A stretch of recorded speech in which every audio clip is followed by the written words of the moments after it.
नमस्कार दोस्तों, आज हम बात करेंगे भारत के वर्तमान प्रधानमंत्री श्री नरेंद्र दामोदर दास मोदी के बारे में, जिन्होंने अपने नेतृत्व, कार्यशैली और अनेक सरकारी पहलों के कारण देश और दुनिया में एक अलग पहचान बनाई है। नरेंद्र मोदी का जन्म 17 सितंबर 1950 को गुजरात में हुआ था। उनका बचपन साधारण परिस्थितियों में बीता। उन्होंने कठिन परिश्रम और संघर्ष के बल पर सार्वजनिक जीवन में अपनी पहचान बनाई। वर्ष 2001 में प्रधानमंत्री नरेंद्र मोदी को गुजरात का मुख्यमंत्री बनाया गया था। मुख्यमंत्री के रूप में इन्होंने लगभग 13 वर्षों तक कार्य किया और इसके बाद वर्ष 2014 में आम चुनाव में इनकी पार्टी को बहुमत मिला और वे पहली बार प्रधानमंत्री बने। वर्ष 2019 में वे दूसरी बार प्रधानमंत्री बने और अपना कार्यभार संभाला। प्रधानमंत्री बनने के बाद इन्होंने कई योजनाओं और अभियानों की शुरुआत की है। स्वच्छ भारत अभियान का उद्देश्य देश को साफ और स्वच्छ बनाना था। नंबर 2, जन धन योजना के माध्यम से करोड़ों लोगों के बैंक खाते खोले गए।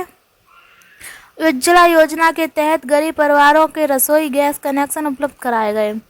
डिजिटल इंडिया अभियान ने सरकारी सेवाओं को ऑनलाइन और अधिक सुलभ बनाने की दिशा में काम किया है। मेक इन इंडिया के माध्यम से देश में विभिन्न निर्माण और निवेश को बढ़ावा देने का प्रयास किया गया है। बुनियादी ढांचे के क्षेत्र में भी कई परियोजनाओं पर काम किया गया है। नई एक्सप्रेसवे, रेलवे स्टेशनों का आधुनिकीकरण और हवाई अड्डों का विस्तार किया गया है और वंदे भारत एक्सप्रेस जैसी आधुनिक ट्रेनों की शुरुआत को भारत के परिवहन क्षेत्र में महत्वपूर्ण कदम माना जाता है। विदेश नीति के क्षेत्र में भी नरेंद्र मोदी ने अनेक देशों के साथ भारत के संबंध मजबूत करने पर जोर दिया गया है।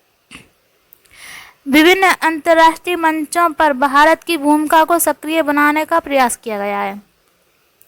हालांकि किसी भी लोकतांत्रिक नेता की तरह उनकी नीतियां और फैसलों पर अलग अलग मत भी रहे हैं। कुछ लोग उनकी योजना और विकास कार्यों की तारीफ भी करते हैं, जबकि कुछ लोग आर्थिक, सामाजिक या अन्य नीतियों पर उनकी आलोचना भी करते हैं। लोकतंत्र में विभिन्न विचारों और बहस का होना स्वाभाविक माना जाता है। आज नरेंद्र मोदी भारत के सबसे चर्चित राजनीतिक नेताओं में से एक हैं। उनके समर्थक उन्हें परिवर्तन और विकास का प्रतीक मानते हैं और वहीं पर उनके आलोचक उन्हें नीतियों पर सवाल उठाते हैं। अंत में किसी भी लोकतंत्र की सबसे बड़ी ताकत जागरूक नागरिक होती है।